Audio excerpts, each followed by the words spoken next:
மதுரையில் நடைபெற்ற முருக பக்தர்கள் மாநாட்டில் அதிமுகவினர் பங்கேற்றது வெட்கக்கேடானது என கனிம வளத்துறை அமைச்சர் ரகுபதி காட்டமாக விமர்சித்திருக்கிறார். இது தொடர்பான விவரங்களோடு இணைகிறார் எமது செய்தியாளர் ராஜேஷ். அவரிடம் பேசலாம். வணக்கம் ராஜேஷ், விவரங்களை நீங்க பதிவு செய்யலாம். வணக்கம். நேற்று மதுரையில் நடைபெற்ற முருக பக்தர்கள் மாநாடு, அங்கு பேசப்பட்ட பல்வேறு விஷயங்களும், அங்கு ஒளிபரப்பு செய்யப்பட்ட காணொலி மற்றும் அங்கு வைக்கப்பட்டிருந்த பதாகைகள் போன்றவை தற்போது பெரும் சர்ச்சையை ஏற்படுத்த ஆரம்பித்திருக்கின்றது. குறிப்பாக இதில் அதிமுக முன்னாள் அமைச்சர்கள், சட்டமன்ற உறுப்பினர்கள் பங்கேற்ற விவகாரம் அதிமுகவினருக்கு தற்போது இந்த சிக்கலில் அவர்களும் சேர்ந்து மாட்டிக்கொள்ளக்கூடிய ஒரு நிலை உருவாகி இருப்பதாக திமுகவினர் விமர்சித்து வருகின்றார்கள். அண்ணா பெயரை பயன்படுத்த அதிமுகவிற்கு தகுதியில்லை என்று அமைச்சர் ரகுபதி காட்டமாக விமர்சனம் செய்திருக்கின்றார். இந்து முன்னணி மாநாட்டில் அதிமுக முன்னாள் அமைச்சர்கள் பங்கேற்றது வெட்கக்கேடானது என்றும் அவர் கடுமையாக விமர்சனம் செய்திருக்கின்றார்.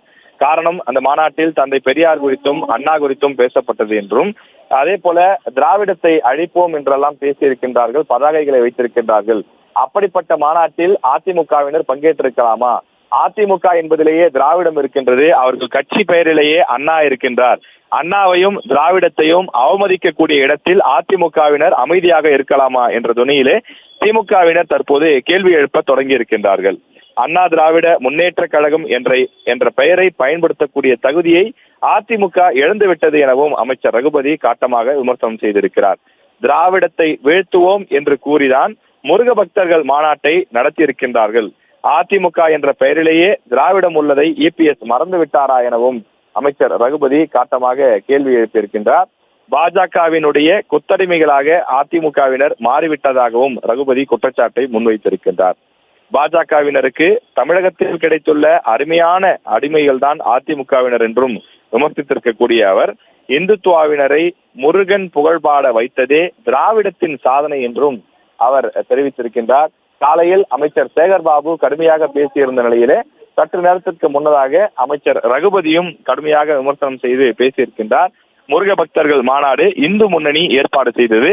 இதற்கு பாஜக பின்புலமாக இருந்து அனைத்து வேலைகளையும் செய்து கொடுத்தது. பாஜகவினுடைய முக்கிய தலைவர்கள் இந்த மாநாட்டிலே பங்கேற்றார்கள். குறிப்பாக அண்ணாமலை, நயினார் நாகேந்திரன் உள்ளிட்ட பல முக்கிய தலைவர்கள் இந்த மாநாட்டிலே பங்கேற்றிருந்தார்கள்.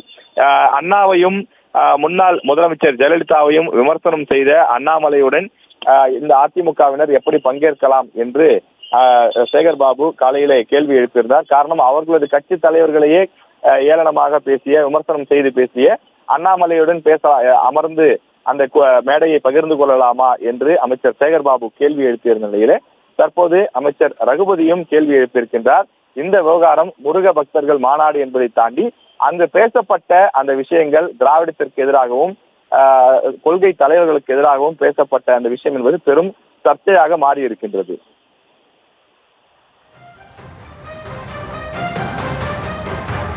விவரங்களை வழங்கியமைக்கு நன்றி ராஜேஷ்.